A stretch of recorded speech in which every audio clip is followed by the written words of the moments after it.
EVE Online players will likely be aware of the EVE Anywhere service that CCP launched back in May of 2022. This service enabled players to access the game from almost anywhere, regardless of whether their hardware could support the game. This meant that older laptops, tablets, and even phones could all run the game.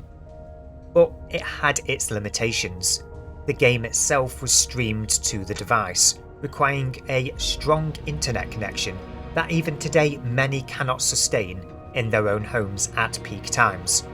Furthermore, the game streamed via web browsers and assumed every player to be a desktop user, meaning that those connecting on their phones and tablets when out of town required Bluetooth peripherals such as a mouse and keyboard to be able to effectively engage with the game. Between these two major restrictions, EVE Anywhere failed in its goal to allow EVE Online to truly be playable anywhere, and was discontinued 1 year later in May of 2023, after just 1 year in service. But what if I was to tell you that there was another way to enjoy that EVE experience that you enjoy from pretty much anywhere still? An experience that didn't require such a strong internet connection and had a user interface tailored to smaller touchscreen devices that you can carry anywhere with you. No peripherals required at all. Sounds amazing, right? Well, it's already here, and it's called EVE Echoes.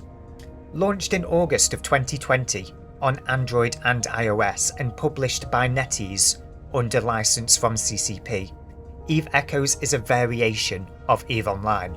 It isn't a typical mobile game that gets dumbed down for the average Candy Crush player, but instead it takes a lot of EVE Online's design philosophy and adapts it to the mobile device.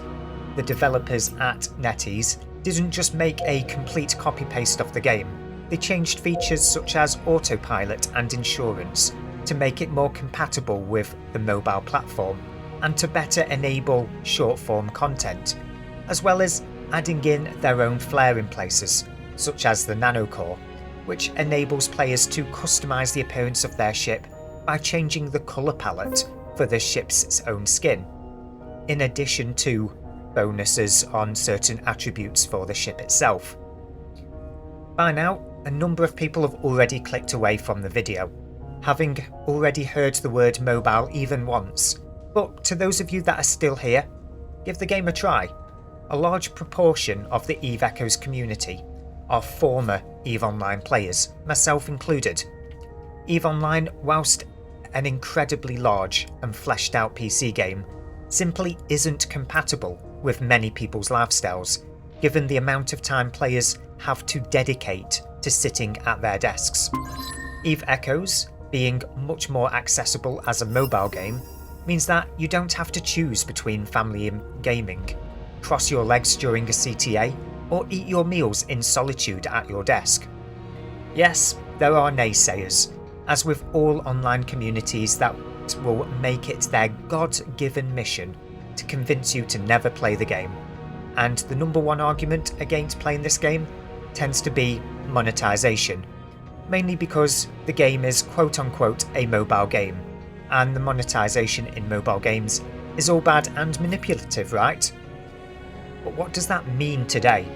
In today's video game industry, it is difficult to find a live service game, whether it be on the mobile platform or not, that doesn't have an aggressive monetization system such as loot boxes. Yes, EVE Echoes has its own take on loot boxes, multiple in-game currencies, a battle pass, subscription model, and purchasable in-game items, so it's kinda hard to defend it in this nature. But every single one of these is optional. And due to the nature of EVE being EVE, someone who spends hundreds of dollars outright in the game isn't guaranteed to survive a fight against a more experienced player. Me personally, the only forms of monetization I have engaged with since this game's release is the subscription model and the battle pass. My gameplay represents that of a more casual player who will log in merely to say hi during the week, then spend a few hours at the weekends just doing what I enjoy in game. So what are my opinions of EVE Echoes when compared with EVE Online. Well, I'm not going to lie and sugarcoat it here. I do much prefer EVE Online. Wait, what? I've just spent the past how long convincing you to try EVE Echoes, and here I am saying I much prefer EVE Online anyway? Well, here's the rub. EVE Online is a much more content-rich game, with a larger player base that has 20 years of history behind it. That's pretty difficult to compete with, but the demands of EVE Online simply became incompatible with my lifestyle after I graduated from university over 10 years ago, and moved on in life. I attempted to return to the game several times, only to be reminded why I couldn't fit it into my lifestyle anymore.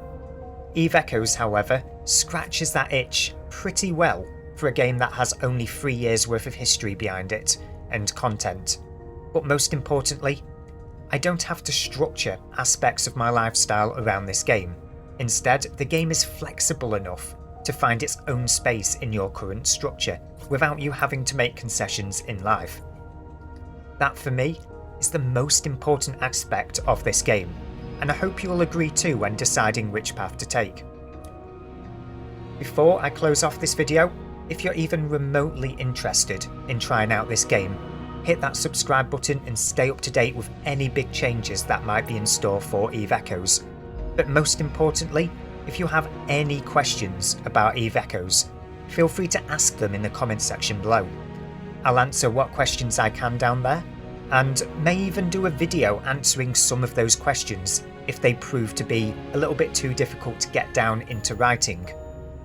In the meantime, be sure to fly dangerously in New Eden, whichever New Eden that may be. And this is Hale, signing off.